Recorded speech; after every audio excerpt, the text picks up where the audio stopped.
Harry ചെന്നായ സ്വന്തം ഭാര്യ ബ്രൗണിയുടെ കൂടെ രാത്രി സമയത്ത് കാട്ടിലൂടെ ഓടുകയായിരുന്നു.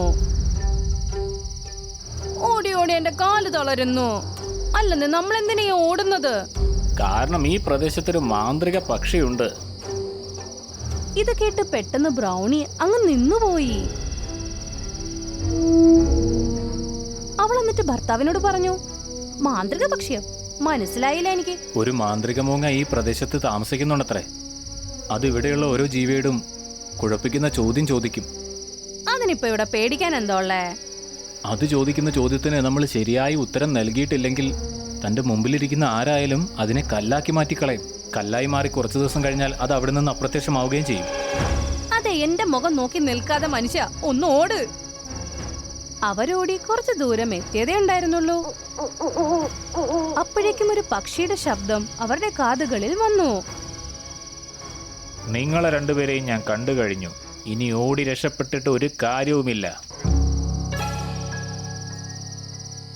അവര് രണ്ടുപേരും അവിടെ നിന്നുപോയി. അവര് നോക്കുമ്പോൾ വലിയൊരു മരത്തിന്റെ മുകളിലായിട്ട് ഒരു വലിയ ഉരുണ്ടിരിക്കുന്ന നീല നിറത്തിലുള്ള മൂങ്ങയിരിക്കുന്നു. അതവരെ നോക്കിക്കൊണ്ടേയിരുന്നു. എന്നിട്ട് ഈ മൂങ്ങ അവരെ നോക്കി പറഞ്ഞു, ഞാനാണ് ആ മാന്ത്രിക പക്ഷി. ഇനി നിങ്ങൾ ഒരടി മുൻപോട്ട് വെച്ച് കഴിഞ്ഞാൽ നിങ്ങൾ ഉടനെ തന്നെ കല്ലായി മാറും. ഞങ്ങളെ പോവാൻ അനുവദിക്കേ? തീർച്ചയായും അനുവദിക്കാം. ആദ്യം എൻ്റെ ചോദ്യത്തിന് ഉത്തരം നൽകുക. എന്തായാലും ഞങ്ങൾ കുടുങ്ങി. എന്നാ നിങ്ങൾ ചോദ്യം ചോദിക്കേ. ശരി, നിങ്ങളുടെ മുമ്പിൽ 2 വനങ്ങളുണ്ട്. ഒരു വനം നിറയെ മാംസം നിറഞ്ഞു കിടക്കുകയാണ്.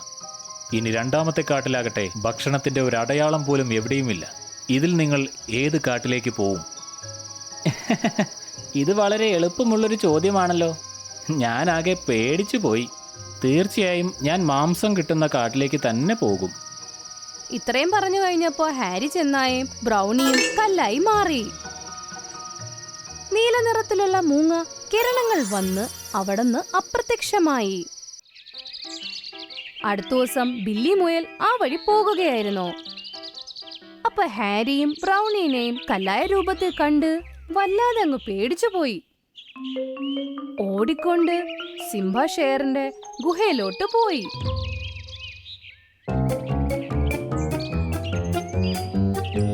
എന്തുപറ്റിവില്ലേ? നീ എന്താ ഇങ്ങനെ പരിഭ്രമിച്ചു നിൽക്കുന്നത്? മഹാരാജാവേ, പേടിച്ചതെന്താണോ അതന്നെ സംഭവിച്ചു. നിങ്ങളുടെ അതിഥി കല്ലായി മാറിയിരിക്കുന്നു. നീ പറയുന്നത് ഹാരിയെയും ബ്രൗണിയെയും കുറിച്ചാണോ? അതെ മഹാരാജാവേ, ഞാനിപ്പോ അത് കണ്ടിട്ട് വന്നതാ. എനിക്ക് തോന്നുന്നത് ആ മാന്ത്രിക പക്ഷി അവര് രണ്ടുപേരെയും കല്ലായി മാറ്റി. ഇനി കുറച്ചു കഴിയുമ്പോ ആ കല്ലും അവിടുന്ന് മാഞ്ഞു പോകൂലേ? ഇത്രയും പറഞ്ഞ് ബില്ലി മുയൽ അവിടെ നിന്ന് പോയി. അങ്ങനെ സിംഹഷേർ ഈ കാര്യങ്ങൾ ആലോചിച്ച് അങ്ങനെ ഇരിപ്പായി. അപ്പോഴേക്കും അവിടെ മോൻ ചാൾസ് ഷേർ അങ്ങോട്ടേക്ക് വന്നു. അവനൊരു യുവാവായിരുന്നു. എന്തുപറ്റി അച്ഛാ? അങ്ങെന്താണ് ഇങ്ങനെ ആലോചിച്ച് നിൽക്കുന്നത്? സിംബ ഷേർ കാര്യങ്ങളൊക്കെ ചാൾസ് ഷേറിനോട് പറഞ്ഞു. ആ മാന്ത്രിക പക്ഷിയെ ഇനി എന്ത് ചെയ്യുമെന്ന് ഒരൊത്തും പിടിയും കിട്ടുന്നില്ല. ഞാൻ ഇനിയും അതിനെ തടഞ്ഞില്ലെങ്കിൽ അത് നിന്നെയും കല്ലാക്കി മാറ്റുമെന്ന് തോന്നുന്നു. ആ മാന്ത്രിക പക്ഷിയെക്കുറിച്ച് എനിക്ക് മുത്തശ്ശൻ ഒരുപാട് കഥകൾ പറഞ്ഞു തന്നിട്ടുണ്ട്.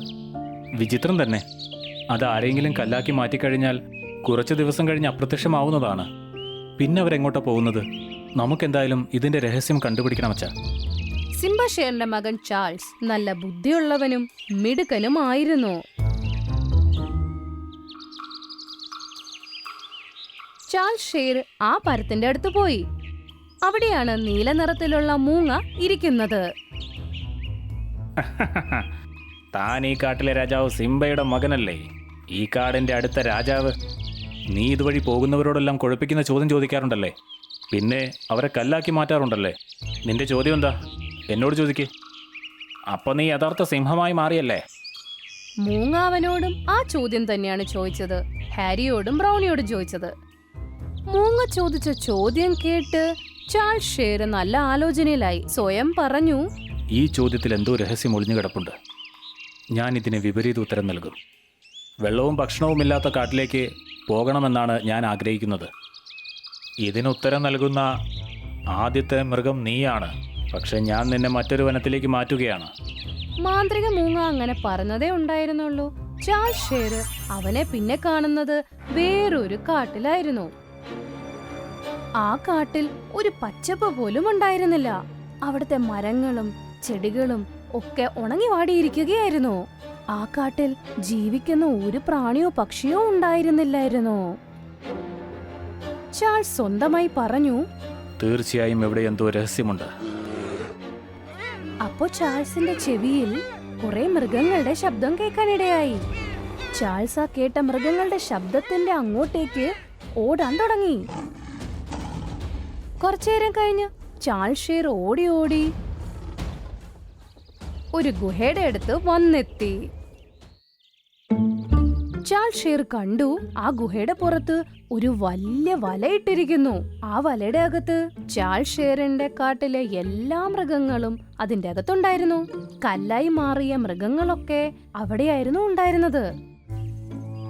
അപ്പോഴാണ് ചാൾസ് ഷേർ കാണുന്നത് ഹാരി ചെന്നായും ബ്രൗണീനെയും. ഞങ്ങളെ ഇവിടെ നിന്ന് പുറത്തേക്ക് കൊണ്ടുപോകൂ. എന്നെയും കൂടെ. ചാൾസ് ഷേർ അവന്റെ തല കൊണ്ട് ആ വല മുറിക്കാൻ നോക്കി. അപ്പോൾ പെട്ടെന്ന് ചാൾസ് ഷേർ അപ്രത്യക്ഷമായി ഒരു തടാകത്തിൽ ഒരു നീല നിറത്തിലുള്ള കഴുകന്റെ അടുത്ത് എത്തി. ഇതെന്ത് രഹസ്യമാണ്? ഞാൻ എങ്ങനെയാണ് ഇവിടെ എത്തിയത്? ഇതൊരു മാന്ത്രിക കാടാണ്. നിന്റെ കാട്ടിലെ പ്രാണികളെ നിനക്ക് രക്ഷപ്പെടുത്തണമെങ്കിൽ കുറച്ച് ദൂരെയുള്ള ഒരു ഗുഹയില് നീ പോകേണ്ടി വരും. ഗുഹയോ? ഏത് ഗുഹ? ആ ഗുഹയുടെ അകത്ത് ഒരു മാന്ത്രിക കുറുക്കനുണ്ട്.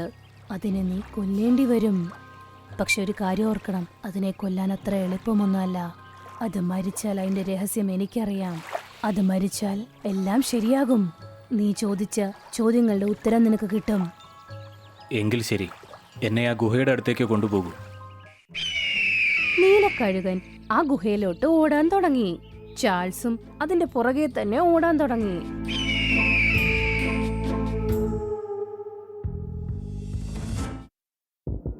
കുറച്ചേരം കഴിഞ്ഞ് ചാൾസ് ഒരു ഗുഹയുടെ അകത്ത് വന്നെത്തി. പിന്നെ ഒരു കുറുക്കൻ കണ്ണടച്ചുകൊണ്ട് ആ ഗുഹയുടെ അകത്ത് ഇരിക്കുകയായിരുന്നു.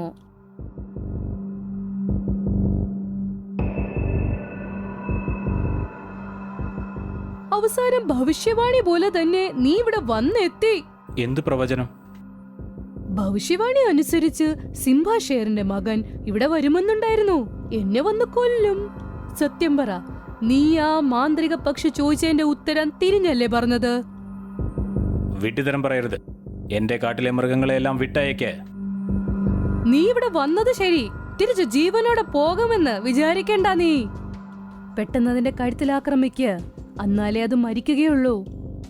ചാൾസ് ഷേർ ഒന്നും ആലോചിക്കാതെ തന്നെ ആ കുറുക്കന്റെ കഴുത്തിലേക്ക് അങ്ങ് ആക്രമിച്ചു. കുറുക്കൻ അപ്പ തന്നെ മരിച്ചുപോയി. അടുത്ത നിമിഷം തന്നെ ചാൾസ് ഷേർ മാന്ത്രിക മൂങ്ങയുടെ അടുത്ത് പ്രത്യക്ഷപ്പെട്ടു. പെട്ടെന്നൊരു ശബ്ദം കേട്ട് ആ മരം അപ്രത്യക്ഷമായി. എന്നിട്ടവിടെ സുന്ദരമായ തടാകം പ്രത്യക്ഷപ്പെട്ടു. നീല നിറത്തിലുള്ള മൂങ്ങ സുന്ദരിയായ ജലദേവതയായി മാറിയിരുന്നു. ഇതെങ്ങനെ സംഭവിച്ചു? നോക്ക്, ഞാനൊരു ജലദേവതയാ. ഈ തടാകം കണ്ടോ നീ? ഈ തടാകത്തിന്റെ അകത്ത് വേറൊരു കാട്ടിലേക്ക് പോകാനുള്ള വഴിയുണ്ട്. അത് വേറൊരു ലോകമാണ്. ഞാൻ രണ്ടിടത്തും താമസിക്കും. നീ ഒരു കുറുക്കനെ കൊന്നില്ലേ? അതൊരു മന്ത്രവാദിനി ആയിരുന്നു. അവളുടെ ശക്തി കൊണ്ട് അവൾ എന്നെ ഒരു മൂങ്ങയായി മാറ്റി. എന്നിട്ട് എന്റെ അമ്മേനെ ഒരു നീല കഴുകനായി മാറ്റി. പക്ഷേ എന്തുകൊണ്ടാ അവൻ ഇങ്ങനെ ചെയ്തത്? നിന്റെയും എന്റെയും പച്ചപ്പുള്ള ഈ കാടിനെ കൈയെടുത്താൻ. അതുകൊണ്ട് തന്നെ ഞങ്ങളുടെ പച്ചപ്പുള്ള കാട് ഉണങ്ങി വരണ്ടു പോയിരുന്നു. നീ അതിനെ കൊന്നില്ലായിരുന്നെങ്കിൽ കുറച്ചു കഴിഞ്ഞ് നിന്റെ കാടും ഇതുപോലെ ഉണങ്ങി വരണ്ടു പോയേനെ. അങ്ങനെയാണെങ്കിൽ നിങ്ങൾക്ക് നേരിട്ട് സഹായം ചോദിക്കാമായിരുന്നില്ലേ? എന്തുകൊണ്ടാണ് കാട്ടിലെ മൃഗങ്ങളെ കല്ലാക്കി മാറ്റിയത്? അതെന്റെ നിവൃത്തികേടായിരുന്നു. ഞാൻ അതിന്റെ വശത്തിലല്ലായിരുന്നോ, അതാ. പക്ഷെ എന്നോടൊരു സാധു പറഞ്ഞിരുന്നു, എന്റെ ചോദ്യത്തിനുള്ള ഉത്തരം ഏതെങ്കിലും ഒരാള് തിരിഞ്ഞു പറഞ്ഞാൽ അവനായിരിക്കും നല്ല ബുദ്ധിയുള്ളതും നല്ല മനസ്സുള്ള ആളും. ഭവിഷ്യവാണി അനുസരിച്ച് ആ കുറുക്കനെ കൊല്ലാൻ അതിന് മാത്രമേ പറ്റുകയുള്ളൂ. അപ്പോഴേക്കും അവിടെ നീലക്കഴുകൻ എത്തി. അതും നല്ല സുന്ദരിയായ ഒരു ജലദേവതയായി മാറി. ആ ദേവത സ്വന്തം മാന്ത്രിക വഴിയെടുത്ത് ഒന്ന് കറക്കി. അപ്പോഴേക്കും തന്നെ ചാൽഷേറിന്റെ കാട്ടിൽ നിന്നും പോയ മൃഗങ്ങളൊക്കെ തന്നെ അവിടെ പ്രത്യക്ഷപ്പെട്ടു. നിന്റെ കാട്ടിലെ ഏതൊക്കെ മൃഗത്തിനെയാണോ ഞാൻ കല്ലായി മാറ്റിയത്, അവരൊക്കെ തിരിച്ചു വന്നിട്ടുണ്ട്. ഇത്രയും പറഞ്ഞുകൊണ്ട് രണ്ട് ജലദേവതയും ആ തടാകത്തിന്റെ അകത്ത് പോയി. എല്ലാരും കാട്ടിൽ സന്തോഷത്തോടെ ജീവിക്കാൻ തുടങ്ങി.